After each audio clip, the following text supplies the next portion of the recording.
Hello friends, ഇന്ന് നമുക്കൊരു evening snacks ഉണ്ടാക്കി നോക്കിയാലോ.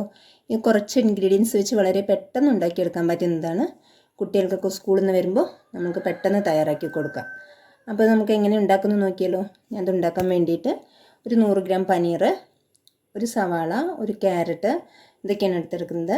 ഈ പനീറൊന്ന് ജസ്റ്റ് ഒന്ന് പൊടിച്ചു കൊടുക്കണം, കൈ വെച്ചൊന്ന് പൊടിച്ചു കൊടുത്താൽ മതി. പിന്നെ ഈ ക്യാരറ്റും സവാളയും നമുക്ക് കുനുകുനാന്ന് അരിഞ്ഞെടുക്കണം.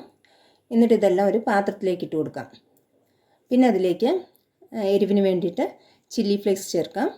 പിന്നെ ഒരു ചെറുനാരങ്ങയുടെ ഹാഫ് എടുത്ത് അതിൻ്റെ ജ്യൂസ് ചേർക്കണം.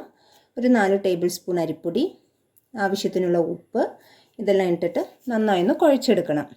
വെള്ളമൊന്നും ചേർക്കാതെ തന്നെ നമുക്കത് കുഴച്ചെടുക്കാം. പനീറിലെ വെള്ളം കൊണ്ട് തന്നെ കുഴയ്ക്കാൻ പറ്റും. നല്ല ഡ്രൈ ആണെങ്കിൽ 1 സ്പൂൺ വെള്ളം ചേർക്കാം, കൂടുതലായി പോകരുത്. എന്നിട്ടിപ്പോൾ ഞാൻ ഇതെല്ലാം നന്നായി മിക്സ് ചെയ്തിട്ടുണ്ട്. ഇനി നമുക്ക് തന്നെയെല്ലാം ചെറിയ ചെറിയ ബോൾസാക്കി എടുക്കാം.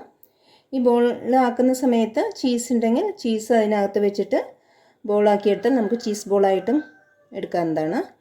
അപ്പോൾ ഞാൻ എല്ലാം ചെറിയ ചെറിയ ബോൾസാക്കി എടുത്തിട്ടുണ്ട്. ഇനി നമുക്കിതെല്ലാം ഒന്ന് ഫ്രൈ ചെയ്തെടുക്കണം. ഒരു ചീനിച്ചട്ടി വെച്ചതിന് ശേഷം അതിലേക്ക് എണ്ണ ഒഴിച്ചിട്ട് ഒന്ന് ചൂടാകുമ്പോൾ നമുക്ക് കുറച്ച് ഇട്ടിട്ട് നമുക്ക് നല്ലപോലെ ഒന്ന് ഫ്രൈ ചെയ്തെടുക്കാം. നല്ല ബ്രൗൺ കളറായിട്ടിരിക്കുന്നത് ഫ്രൈ ആകുന്ന സമയത്ത് മേൽവശമെല്ലാം പെട്ടെന്ന് ഉണ്ടാക്കിയെടുക്കാം. ഇത് കണ്ടില്ലേ, ഇത് സോസൊക്കെ കൂടി കഴിക്കാൻ നല്ല ടേസ്റ്റാണ്, അല്ലെങ്കിൽ പുതിന ചട്നിയുടെ കൂടെയൊക്കെ കഴിക്കാൻ നല്ല ടേസ്റ്റാണ്. എല്ലാവരും ഒന്ന് ട്രൈ ചെയ്ത് നോക്കുക. കുട്ടികളൊക്കെ സ്കൂളിൽ നിന്ന് വരുമ്പോൾ പെട്ടെന്ന് ഉണ്ടാക്കി കൊടുക്കാൻ പറ്റുന്നതാണ്. കണ്ടില്ലേ എത്ര വേഗമാണ് ഉണ്ടാക്കിയെടുത്തത്. അപ്പോൾ എല്ലാവരും ഒന്ന് ട്രൈ ചെയ്യുക. താങ്ക്